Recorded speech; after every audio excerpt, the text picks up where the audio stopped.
The Florida football team is looking to redeem themselves after letting go of their last two SEC games just in time for Mississippi State to head to town. The Gators are hoping they are the team to make it out alive this time, but there is a familiar face leading the Bulldogs. Former Florida offensive coordinator Dan Mullen has taken the reins in Starkville, but grabbing win number 5 for the Gators will take a higher performance on all levels, starting with the defense. The Bulldogs have a speeding running back of their own. Vic Ballard has already taken 11 TDs on the season. Head coach Urban Meyer says he really does know just how well coached Mississippi State is, and every team in the SEC is taken seriously. I think they got very good personnel. They had that great back last year. Now they have another one that's running real hard. I think as a team they're better, but I thought they were a pretty decent team last year. Obviously, Mississippi State plays in a very difficult conference like we do, so it's week in, week out. Keeping the Bulldogs out of the end zone is one thing, but it's up to the Florida offense to make big plays for big points. Freshman touchdown maker Trey Burton finds himself in the middle of the action each game. Burton has a team-high 8 rushing touchdowns on 24 carries and has gained 95 yards. This freshman also ranks 3rd on the team with 15 receptions for 78 yards. Oh, and there's more. Wide receiver Andre DeBose is making a name for himself, too. Last week, DeBose became only the 2nd freshman in Florida history to return a kickoff for a touchdown, and he ran it back for 88 yards. DeBose says he wants to step things up to make the much-needed big plays for the offense. I feel that I can bring that element to the team. We have a lot of players capable of making big plays, and it's just coaches having to put people in certain situations to make those plays. And while Florida has seen their fair share of bumps and sprains this season, quarterback John Brantley and running back Jeff Demps both look promising for power offensive plays. Brantley has already racked up over 1,000 passing yards and 6 touchdowns, while Demps' quick feet average him over 80 yards per game. Even offensive guard Carl Johnson knows it's up to the line to make sure they get Florida playmakers every inch they can. Some way, somehow, we got to find that extra inch, be it for the offensive line or Brantley carrying out an extra boot. Somehow we got to get it. That 1 yard could be the difference between, pulling away and having a secure win and trying to squeak one out. The Gators look for a much healthier offense as they take the field tonight. For the First and 10 pregame show, I'm Amber Stidham.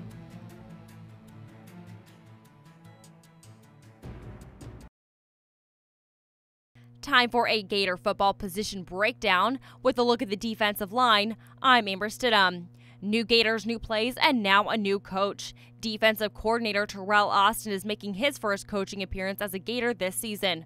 Austin came on board after former defensive coordinator Charlie Strong took the head coaching position at Louisville. Austin previously coached defensive backs for the Arizona Cardinals and the Seattle Seahawks. Austin says it's not a big transition from the NFL to college. It's still the same game. It's still football. At the end of the day, our guys have to run to the ball very hard. Our guys have to be physical. They have to be good tacklers. They got to be able to get off of blocks.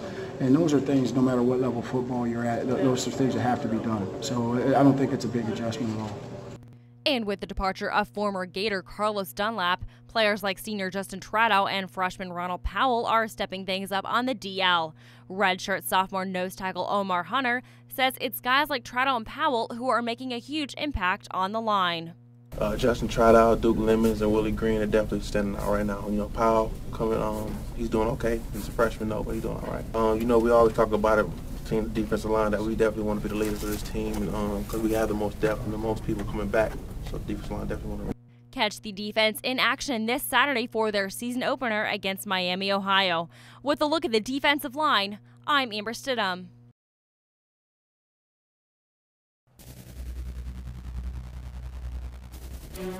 With a look at the Gators' 31-17 win over the University of Tennessee, I'm Amber Stidham. In Week 3 of Florida football action, the Gators took off to Knoxville looking for a few volunteers to become their next victim.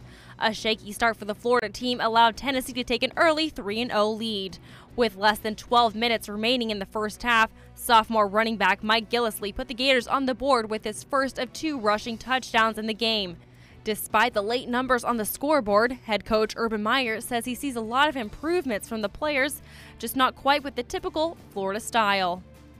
Not near to the Florida standards, but they're improving, and they're first-time starters, and they are improving. I think Omarius Hines made a couple, obviously the one big play, but Carl Moore going up and taking that ball away. Deontay didn't get much pub, or we didn't really recognize him, but it was a third down, and they squatted on man coverage and brought the pressure, and him and Johnny hooked it up, and he went up and made a play. So they are improving. We just got to keep going. Back in play for the second half, it was a whole other story. A 44-yard field goal from Caleb Sturgis gave them a 10-3 lead, but it was quickly followed by a Tennessee touchdown to tie the game up. Florida's response, a 10-play, 65-yard drive, allowed a 7-yard touchdown reception by Frankie Hammond Jr. But the gutsiest play of all was the Omarius Hines 35-yard rushing on a fake punt. Cornerback Jeremy Brown gave Florida a cushion after grabbing an interception to set up another Gillisley touchdown for a 24-10 lead. Although the Vols tried to close the gap once again, Florida came back with a 9-play, 60-yard drive that allowed freshman Trey Burton a 2-yard scoring run to put up the final score of 31-17. While it was a good game for the receivers, quarterback John Brantley also put up a few good numbers, going 14 for 23 and 167 yards with 1 touchdown and no interceptions. Brantley says although the game was good, it was all about the victory. Personally, we just take what the defense gives us. I mean, our run game's been really well lately, and that's what we stuck with. And, like I've said, at the end of the day, if we got that W, it's all that matters to us. With your look at the Gators' win over Tennessee, I'm Amber Stidham.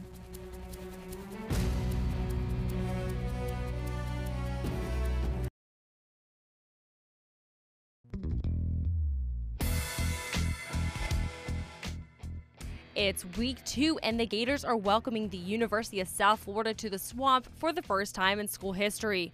The Bulls are coming off a season-opening win against Stony Brook, 59-14. And like Florida, they also grabbed 4 interceptions. Although the Bulls lost several defensive players for the 2010 season, linebackers Curtis Weatherspoon and Dee Lattimore are leading the defense. Between the two, a total of 10 tackles during Game 1. Head coach Skip Holtz is making his second appearance with the Bulls and says with so few experienced players in the team, he is looking at powerful players in the defense to step things up. I think we've got some guys that are really stepping up. There are some players that have played very, very little for us. You look at guys like John Legist and Dee Lattimore and Michael Linares and Jaquan Williams and Dante Spires. I mean, there's Corey Grissom, Marshall Bedford. We have a lot of guys that have played very little. I would think that we are much more of a defensive unit than we are just overly individually talented. But it's not just about the defense. USF is returning a few starters from 09 who can make some plays on the field.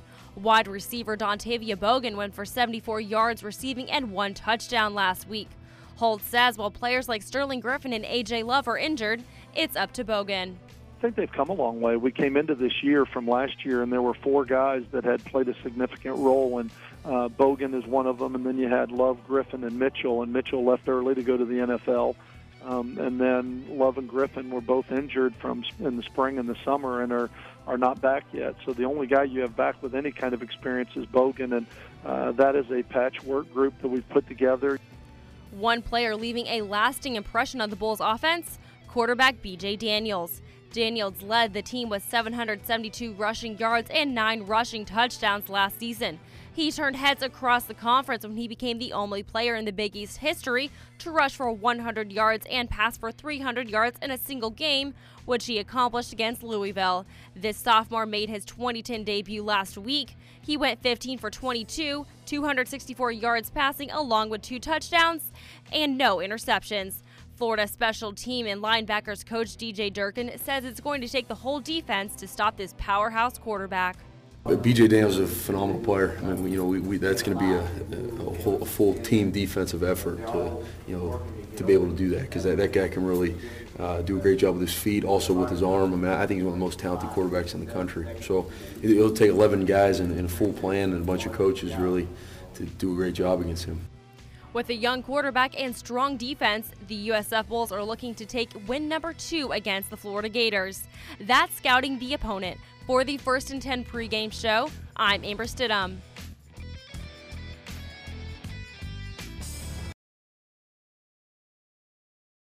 With a look at Florida's 48-10 win over Appalachian State, I'm Amber Stidham. After a hard loss at home facing South Carolina, the Gators came out of the tunnel strong for the last home game of the season. And for the seniors, it was their very last time playing in the Swamp. The Florida offense came out once again with their new high-tempo plays, and they were not going to lay down. With only a few minutes into the game, Chris Rainey had a 16-yard touchdown run to put the Gators up on the board. And while the defense was preventing the Mountaineers from a reply, Trey Burton put up another Gator touchdown with a 3-yard run. But the team wasn't done. Quarterback Jordan Reed ran the ball into the end zone 1 yard to put Florida up 21-0. Florida's 21 points in the first quarter were the most in a first quarter all season. The second quarter brought out a whole other side to quarterback John Brantley. Brantley lined up at wide receiver for a 5-yard pass from Reed, but the Gators up 28-0. Brantley says dropping the ball was not an option. I don't know. I saw that corner bit and knew it was coming to me, so I just was like, don't drop it. Coach Meyer came to me after the play. He goes, if you would have dropped it, I would have pointed to the locker room. He goes, would have sent you to the dugout. And the third quarter meant big plays for Reed. He added another 1-yard rushing touchdown and ran the ball in 3 yards into the end zone to make it 42-3. But the fourth quarter brought out the real action. Defensive lineman and walk-on Gary Beamer was another senior saying goodbye to the Swamp. After driving the ball all the way down the goal line, Reed handed Beamer the ball for another touchdown. Beamer says it's something he will never forget. You dream of something like this, and I'm a lineman, so the chance that if I was a starter here to score touchdowns, the defensive lineman is, astronomical in itself. But for them to just come up to me with 7 minutes left in the fourth quarter and say, hey, would you like the ball on the goal line? So I'm still trying to process it and make it a reality right now. Not only did Beamer's touchdown give the Gators the final 48-10 score, but it was his first touchdown of his life. After taking a big win from a top Division II school, it was the seniors that got the most out of it. Senior center Mike Pouncey says after all the wins he's seen, this one was the best. Man, I didn't want to show everybody I was crying, man, but it was an emotional day. Gave my life to this program, and, it paid off today by getting a win out there. And more than any other win, this one meant the most to me. With a look at Florida's 48-10 win over Appalachian State, I'm Amber Stidham.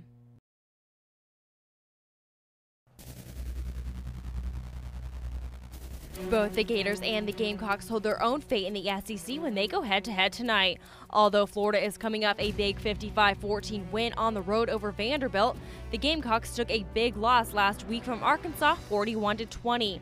Both teams had the same 4-3 conference record, and both have a shot to play in Atlanta. In order for Florida to book their plane tickets, it's up to the defense to keep South Carolina's power players from taking the ball to the end zone. Tailback Marcus Lattimore and wide receiver Alshon Jeffrey are probably familiar names. Lattimore averages over 90 yards a game with 11 touchdowns on the season, and the 6'4" Jeffrey has 59 receptions for over 1,000 yards this season alone. It's key for Florida's defense to shadow these big playmakers. Defensive coordinator Terrell Austin says they have to keep an eye on Lattimore and Jeffrey because they can put Florida in a tight spot. Put you in a pretty good dilemma there.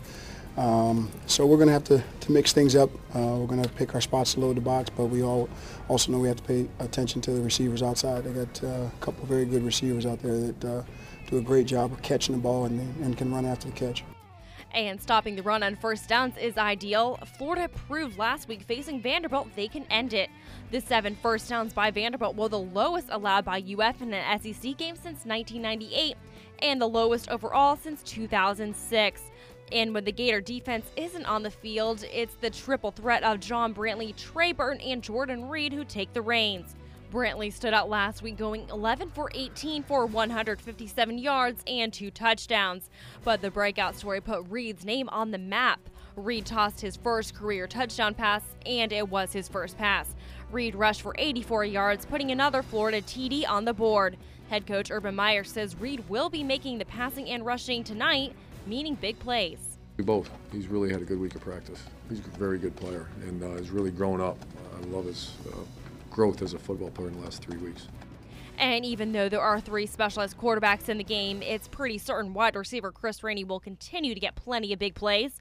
Rainey led the team with 136 all-purpose yards last week and threw in 2 blocked punts to prove he can do it all. Offensive lineman Marcus Gilbert says Rainey brings a lot to the Gator offense, and he is a player that can be trouble for defenses. He's very mature. He's a very dynamic player, one of the most dynamic players I've ever seen. probably since Percy. He brings a lot to the table, one of the most talented guys in America. So I think defenses have to, really have to put him in their game plan a lot to try to control him. So having him is an advantage on our part. With the trip to Atlanta on the line, the Gators will need to bring their best on both sides of the ball. Those are the keys to victory. For the First and 10 pregame show, I'm Amber Stidham.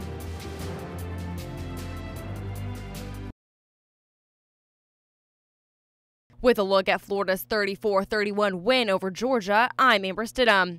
For the Gators, it's all about having the edge, and facing Georgia, they found that edge. For the first time in weeks, Florida's offense clicked on all cylinders with new up-tempo, no-huddle plays.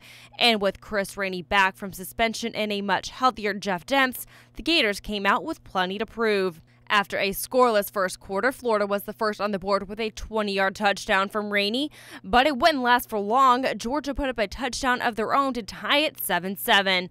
But the defense also had a say in the game. With nearly 8 minutes left in the half, safety Ahmad Black caused a Georgia fumble, while Jelani Jenkins recovered it and took the ball down for another 10 yards. Running back Jeff Demps made it happen with his 2-yard run in the end zone for a 14-7 lead, but he didn't stop there. Will Hill intercepted a pass from Georgia quarterback Aaron Murray, leaving the rest of the work to Trey Burton for his 1-yard touchdown. And with the Gators leaving the Bulldogs in the dust 21-7, Burton says the fast-paced first half really paid off. Well, I didn't get touched, so it tells you how well our offensive line. I mean, the whole game we had no huddle, hurry-up offense, and that showed you how much they wanted it, and I'm so thankful for them, and they played an awesome game tonight, and I didn't get touched the whole way, and I had the easy part.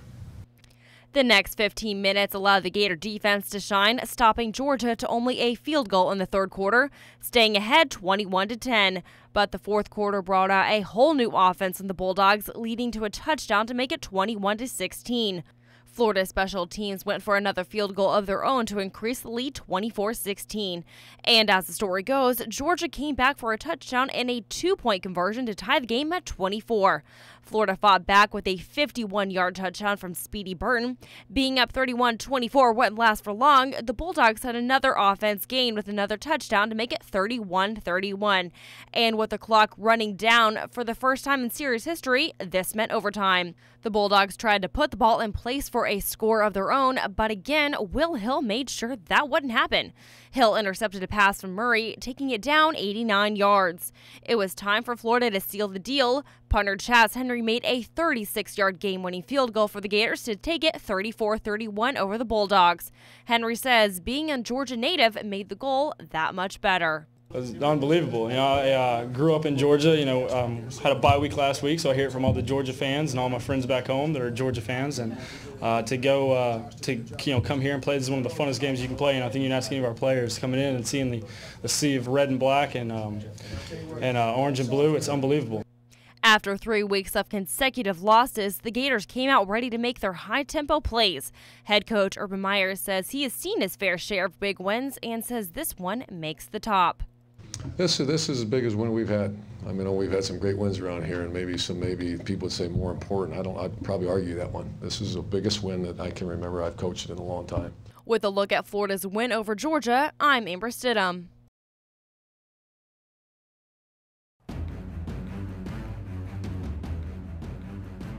It's the ultimate rivalry. The Gators are in Tallahassee taking on the team out west. Florida State is coming off a big conference win at Maryland, while Florida just capped off its last home game with a win over Appalachian State.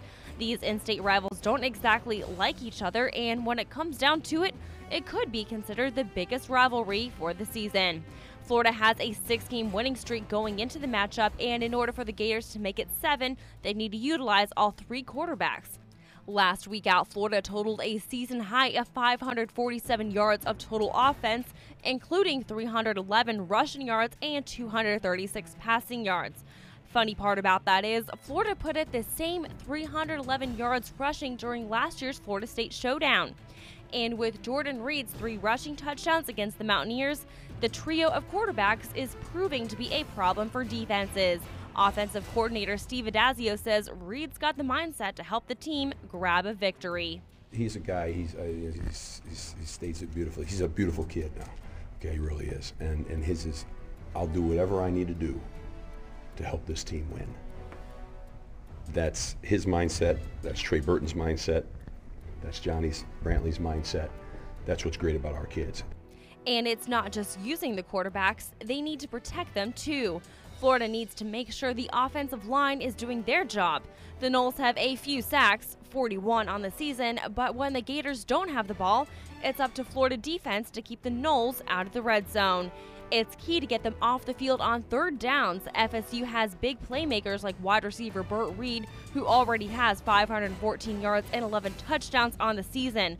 Quarterback Christian Ponder has thrown for just under 2,000 yards passing, and he is a big threat with his 17 touchdowns. On top of that, Florida State has gone 44 for 51 in the red zone this season. One thing makes a big difference for the Gator defense: special teams. Defensive coordinator Terrell Austin says Chaz Henry has proven to be a weapon on defense. It's great. I mean, he booms the ball and he can put it inside the 20. I mean, that's a great weapon to have because you make the other team go on the long field, increases your chances of holding them to no points or field goal. Teams that have to go 80, 90 yards all the time, that's a hard deal. So he's a great weapon. Stop the run and protect the quarterback sounds simple enough, but for this game, it's not. Playing hard is just one portion of it. It's up to Florida to keep their cool and to not make the little mistakes that have taken a toll on the team all season long. But when it comes down to it, the Gators have a few more things on their mind. It's about keeping up the streak and keeping their pride. Being a Gator fan his whole life, defensive tackle Taryn Sanders says he knows both teams want it bad. You know, with being a Gator fan my whole life, I've always had that, somewhat of a, I guess, hatred for them. I don't want to sound like I'm talking junk, but, like I said, we have respect for each other. The rivalry is on. For the First and 10 pregame show, I'm Amber Stidham.